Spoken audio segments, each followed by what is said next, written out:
So before I pull the radiator, I wanted to make sure that the new hoses arrived, and they just came in. Got the CSF radiator over here. It'll be going in, so that'll be a nice upgrade. Then I'm also adding the Z1 higher pressure radiator cap. I already have the high pressure cap on the expansion tank, but then the Z1 cap on the new aluminum radiator as well. So I've got the electric fan out and the shroud. No surprise. Look at the little turtle eggs. Those are just rocks, guys. It's a joke. Let's take a look at the fan. The fan itself doesn't look bad. So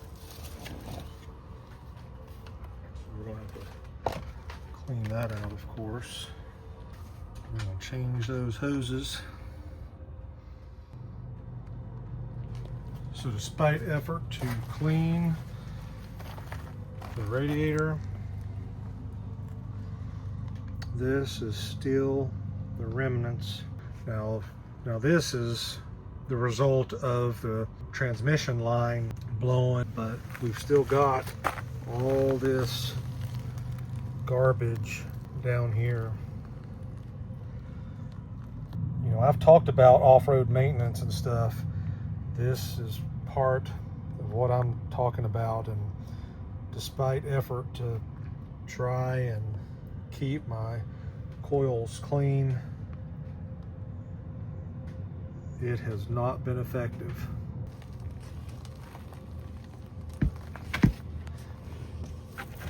Here, I think, is where a lot of the story gets told. And we're talking about this being the front. This prevents cooling down here. Now, heat rises, but when heat is maintained down here, creating a significant amount of inefficiency in the system. And again, despite effort to clean, this is the condenser coil, there's still a significant amount of dirt and nastiness, especially down here at the bottom. And this is the section that is right between the radiator and the condenser, so that's going to be tremendously difficult to clean. But you know, even though you might spray on this side, you know, and spray it along the bottom and everything, the condenser is not completely washed out. Hey guys, so finishing up the Frontier, getting the radiator and the condenser in. Quick vent here. Got the CSF radiator.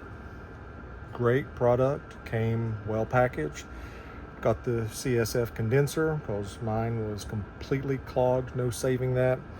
But I am a little frustrated, I guess, with the CSF condenser, at least the build quality, the consistency. Not only is this thing, being aluminum, extremely fragile, which is somewhat expected, but I'm talking, you could about look at it and this thing bends. Very thin. The first one came pretty significantly damaged. Now that's on the shipper and everything, really, so no real criticism on CSF on that one. But I did have the second one I got, it just barely leaned and bumped into something and put a dent in it. I wouldn't expect it to be that fragile.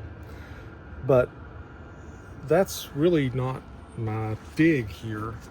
Now this is the damaged one. You know, right here is the shipping, part of the shipping damage. Here, it's not just the fins, there's more to it than that. But it's the build quality in terms of, you can see here that they're supposed to be, you know, it's supposed to bolt up here, but because that bracket is hitting right there, and because those tubes are hitting There is no way without bending this bracket,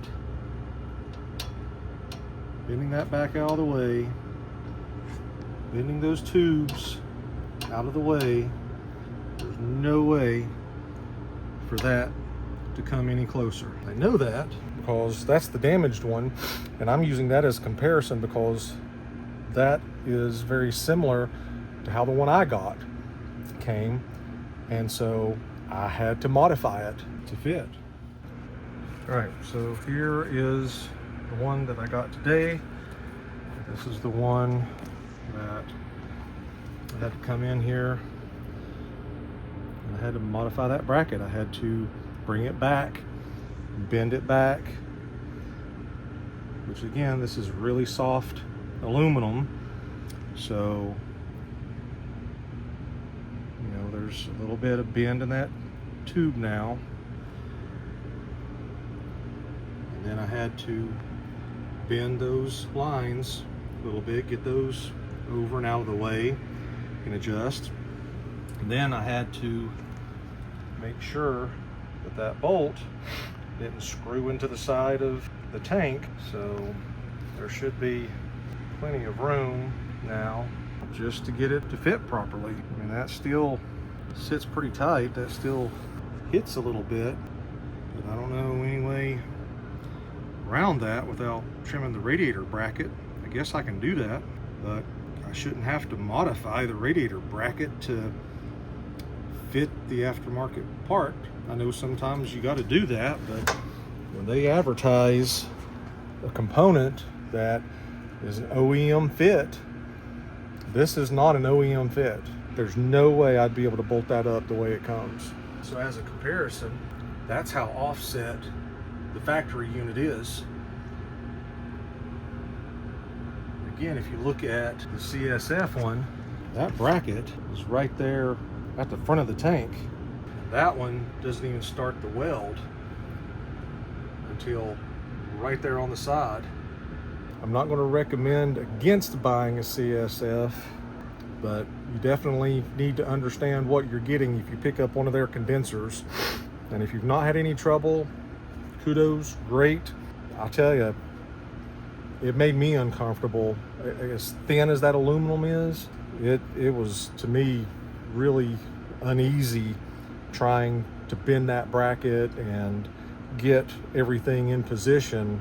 There's that part in the back of my mind. It's like, you know, I've had, you know, to manipulate the metal on this thing now, knowing how thin it is and weak it is, to say, you know, at what point, you know, there's a year warranty on this thing. At what point is that now an area that maybe is going to leak or is going to give me problems? And so is that fair for me as the consumer to have to deal with that? And I don't think that it is. So I do think that's kind of a thumbs down for me. Figured I'd get the word out there. In an effort to keep the video short, my process for burping the system is always putting the truck nose high. Got the radiator and condenser in successfully. Impressive result.